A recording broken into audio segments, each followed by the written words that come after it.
अस्सलातु वस्सलामु अलैका या रसूल अल्लाह सल्लल्लाहु अलैहि वसल्लम। अस्सलामु अलैकुम रहमतुल्लाहि व बरकातुहू। आज मैं 23rd पार्ट बयान करूंगी हज़रत प्रोफेसर बाक़ हुसैन कमाल रहमतुल्लाह अलैह के रूहानी सफ़र का। आप कहते हैं कि हुज़ूर पाक सल्लल्लाहु अलैहि वसल्लम के दरबार से जब आपको तलकीन और इरशाद के सिलसिले पर मामूर किया गया तो मैंने अपने हिसाब से रूहानी निसाब की दर्जा बंदी यूँ की कि पहले साल लताइफ, दूसरे साल मराक़बात सलासा और तीसरे साल सैर काबा रोज़ा अथर दरबार अक़दस में पहुँचाया करूँगा। मगर अल्लाह ताला को कुछ और ही मंजूर था। मेरी क्लास का एक तालिब इल्म कि जिसे मेरी बैत करने की तीसरे नंबर पर सादत हासिल हुई थी, किसी वजह से बैत के बाद चंद रोज़ तक कॉलेज ना आ सका, इसलिए मेरी मुलाकात ना हो पाई उससे।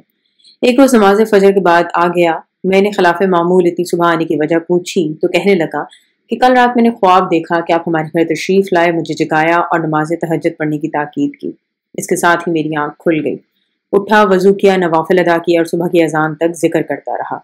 आज फिर आप ख्वाब में आए, मुझे फरमाया कि तुम कई रोज से मेरे पास नहीं आए, मैंने तुम्हें अगला सबक देना है। फिर आप मुझे साथ लेकर काबा शरीफ पहुंचे, वहां नवाफिल अदा किए, तवाफ किया, आब जमजम पिया, गारे हिरा पर गए, वहां नफल पढ़े और फिर मेरी आंख खुल गई।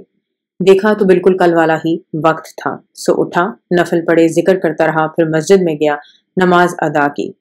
इस ख्वाब से दिल मुसरत के एहसास से मामूर है कि अल्लाह ताला के फजल करम से इतनी मुकद्दस ज़ियारतें नसीब हो गई हैं, इसलिए आपको ये कैफियत बताने हाजिर हुआ हूँ।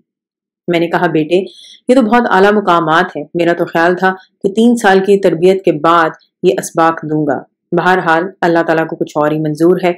आओ मस्जिद में चलते हैं। हम कमरे से मस्जिद में आ गए। मैंने उसे 5 मिनट के लिए सब लताइफ पर जिक्र कराया, फिर कहा कि तैयार हो जाओ, हम अपना रूहानी सफ़र शुरू कर रहे हैं। चलो मुकामे अहदियत। पूछा कुछ महसूस हुआ?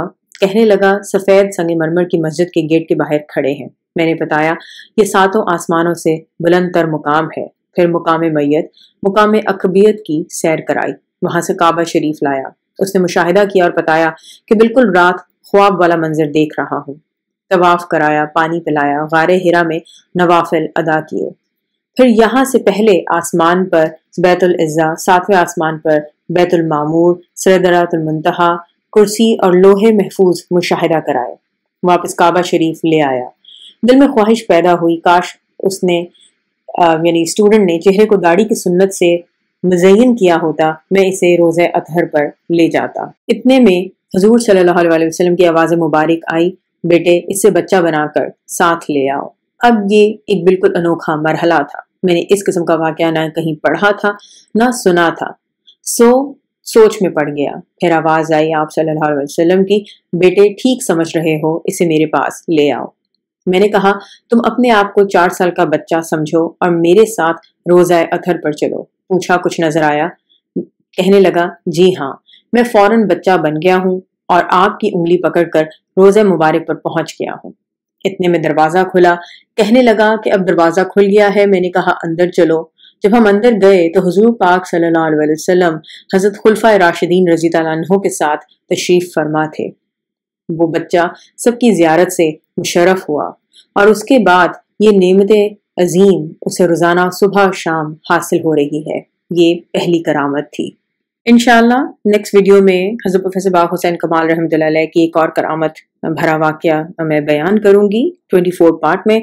अपना ख्याल रखें, बहुत सारा दुरूद शरीफ पढ़ें। अस्सलातु वस्सलामु अलैका या रसूल अल्लाह सल्लल्लाहु अलैहि व आलिहि वसल्लम।